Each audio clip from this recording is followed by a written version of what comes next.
The Lord be with you. and with your spirit. A reading from the Holy Gospel according to Matthew. Glory to you, O Lord.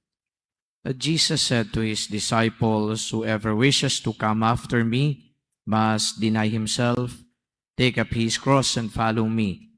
For whoever wishes to save his life will lose it, but whoever loses his life for my sake will find it. What profit would there be for one to gain the whole world and forfeit his life? Or what can one give in exchange for his life? For the Son of Man will come with his angels in his Father's glory, and then he will repay each according to his conduct. Amen, I say to you, there are some standing here who will not taste death until they see the Son of Man coming in his kingdom." The Gospel of the Lord. Praise to you, Lord Jesus Christ. I think Saint Sixtus II and his companion martyrs proved that the gospel indeed is worthy of, putting into practice or worthy of being concretized in their daily life. Because Saint Sixtus offered his life, including his companions, the 6 martyrs of Rome. They were actually deacons. They offered their life for the sake of the kingdom of God. So they were martyred. They were beheaded. And what happened to Sixtus was this. When he knew that his companions were already arrested and about to be beheaded, ang ginawa ni Sixtus ay, sabi niya, hindi pwede na kayo mauuna sa akin, napuputulan ng ulo. Dapat yung pastor ninyo, ang mauuna sa inyo.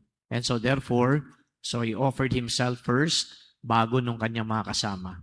So ganun, katindi yung ginawa ni Sixtus. Very courageous, very brave, and indeed he did that to prove to his followers and to the Christian world that life is being offered for the sake of following Jesus. Yun po ang napakalinaw. Kaya yung gospel ngayon na sinasabi na what can one exchange for his life? Yan ang binigay niya, yung buhay niya mismo. At ano yung kapalit noon? Yung buhay na walang hanggan. Okay. And then of course, meron pang ilang version nito na mas malinaw na pwede nating i-reflect. For what does it profit a man if he gains the whole world and forfeit his life? Andi dito din yan sa gospel. Ito yung isang paborito kong linya. Kasi alam niyo yung tao ay very pragmatic sa kanyang pamumuhay. And when I say that a person can be very pragmatic, yung kanyang concerns, yung pang-araw-araw, hindi mo to papalitan ng iba pang concerns kasi ang gusto natin dito, meron ako mga kaibigan, for example, na ang ginagawa ho nila mag-monitor ng stocks maghapon. O di kaya pag umaga pa lang, tinitingnan na nila yan. Minomonitor na nila. Di ko alam kung nakapagdasal na. Yung stocks, nagsasara yata yan noong time kung di ako nagkakamali. Ganun ang ginagawa nila. Yung iba naman, talagang yung business sa atupagin nila. Well, maganda naman ito kasi kailangan natin ng sustenance Yung nga lang, binibigyan tayo ng ibang pananaw ng gospel. At ano yung pananaw na yan? Hindi lang mahalaga yung bodily, comfort, yung bodily sustenance. Lalong mahalaga dito yung kung papaano ka, magkakamit ng buhay na walang hanggan. And I guess, pwede natin ditong sabihin yung cost-benefit analysis. Anong cost-benefit analysis? Marami kang i-give up na comfort, ano naman ang kapalit nun? Yung buhay natin, gusto natin ng comfort. But when you give it up, ano yung kapalit? Yung benefit dito ay yung buhay na walang hanggan. So yung buhay na walang hanggan, does it outweigh the comforts that you have? Sagutin niyo yung tanong na yan. Eternal life, does it outweigh the comforts that you have right now? Eternal life, does it outweigh the money perhaps that you're earning right now? Does it outweigh, the many, material blessings that you have right now? Sagutin ninyo. Kapag ang sagot ninyo dyan ay yes, basically you understand now what the Lord is pointing out in this gospel. Mahalaga yung buhay na walang hanggan kaysa sa iba. And then of course, Saint Sixtus and his companions, realize that. Ano ko naman yung pagiging Santo Papa ko?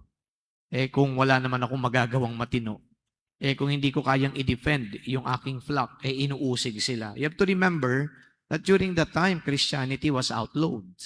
And so therefore, when they have these liturgical services, when they have their, sacramental gatherings, they would always hide because the emperors and his, soldiers would always run after them.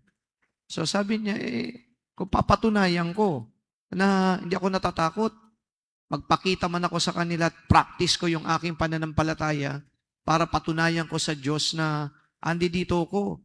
Kumbaga naninindigan para sa iyo, Lord. And then para mahikayat ko yung maraming tao na kilalanin ka, Lord, bilang Diyos at hindi kilalanin yung emperador bilang Diyos. Patutunayan ko yan, paninindigan ko na yan. And so he did. Now yung 6 deacons, actually 7 yan, deacons. Yung pampito kasi, ito ay na-martyr ngayong August 10 na darating. Sino yon? Si St. Lawrence. So na-separate siya.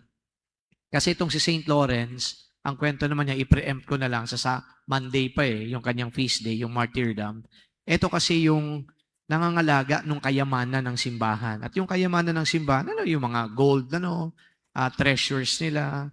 Siguro may pera kasi Vatican yan Meron naman talagang resources And so the emperor wanted to confiscate the treasures of the Catholic Church. O kaya itong si St. Lawrence, inalagaan muna niya.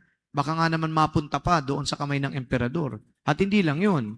Baka naman yung mga soldiers na maghahanap ng mga treasures, sila pa yung makinabang nito at baka yung emperador maisahan pa. Siguro ganun ang iniisip. Parang Pilipinas din, di ba? Kapag may mga raid na yan, okay, yung mga nangre-raid, baka sila pa nauunang kumuha, magtago ng mga nire-raid nila Tapos yung mga boss nila, baka naman ibibigay na lang nila, hindi na kumpleto. Dami nangyari, naalala ko yung kay Ampatuan Diba, nung pumunta sila doon sa Mindanao, nung ni-raid yung bahay, yung kumbaga napakaraming perang nakuha at nagkawalaan daw yung iba. Kasi baka naman yung nang-raid doon, kinuha na nila, tinago na nila, binigay na lang ni-report kung ano yung kumbaga ay nabawasan na. But then again, ito yung point. Sabi ni St. Lawrence, itatago ko muna. And so when the emperor, asked him, where are the treasures of the church? Alam nyo, ginawa ni Deacon Lawrence o kaya Reverend Lawrence. Sabi niya, these are the treasures of the church. At ano yung pinresent niya? Mga dukha, mga mahihirap. So these are the treasures of the church.